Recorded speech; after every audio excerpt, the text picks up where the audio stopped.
Ir 28. jūlijas un Parīzes Olimpisko spēļu 3. diena. Latvijai vienīgā sportiste, kas šodien startēs, būs Aļona Ostapenko aptuveni 14:15 pēc Latvijas laika Parīzē Roland Garros kortos sieviešu vienspēlēs tenisā.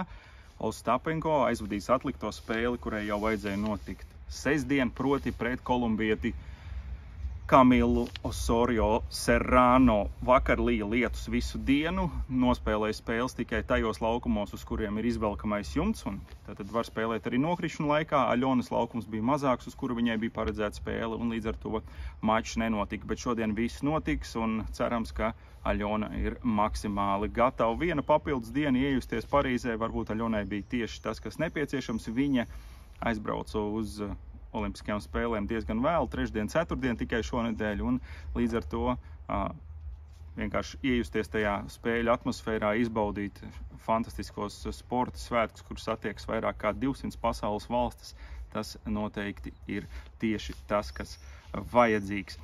Nedaudz par to, kā Aļonai šodien vajadzētu spēlēt. Tad viņa spēlēs pret tenisistu no Kolumbijas Kamilu Osorio Serrano, gados gandrīz līdzvērtīga Aļonai, nedaudz jaunāka spēlētāja, kura nekādus lielus panākumus tenisā nav gūsi līdz šim pasaules rangā. Viņa tagad ieņem 84. vietu, kas nav nekas īpašs. Viņa lielajos turnīros parasti pat viņai jāspēlē kvalifikācija, lai vispār tiktu pamatturnīram klāt, bet šoreiz dēļ tā, ka ir šīs kvotas pa kontinentiem, viņi pārstāv Dienvidamerikas kontinentu, un Osorio Serrano ir pamat sacensībās. Tad 64 dalībnieces tenisā sievietēm vienspēlēs, jāuzvar 6 mači no vietas, lai kļūtu par olimpisko čempioni. Aļonai noteikti ir mērķis augstam rezultātam. Tāda ļoti interesanta sezona viņai.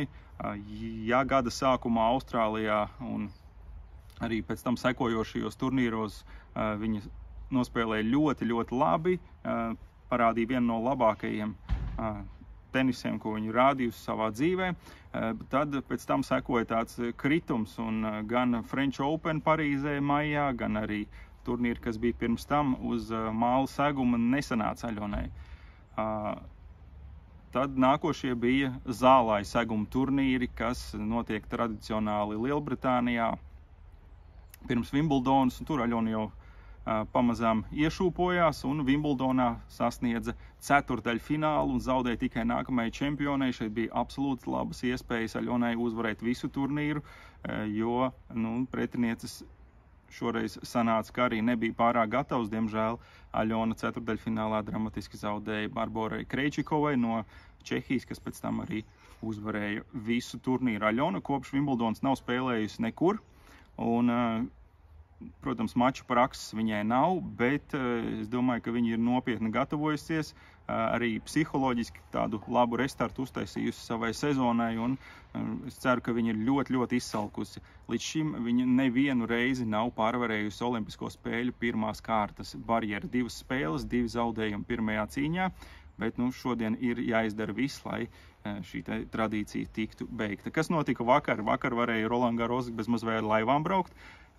Ļoti aplūdes bija visu dienu lija, un arī valsts prezidents Edgars Rinkēvičs, kurš bija devies skatīt Ostapenko cīņu Roland Garros laukumos, viņam nesanāca, kā jau teicu, to redzēt, jo spēle tika atcelta pēc vairākajām reizēm, kad laiki sākumi tika pārcelti.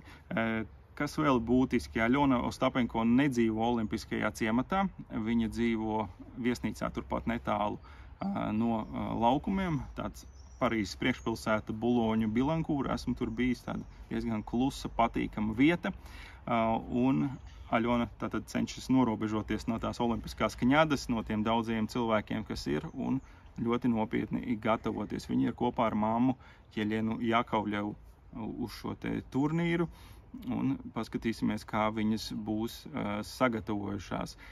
Tātad pret Osorio Serrano vajadzīgs Aļonai agresīvs tenis, bet ir jāsaglabā tāpat laikā vēsa galva un nevajag pārspīlēt. Pretinieks gaidīs viņas kļūdas.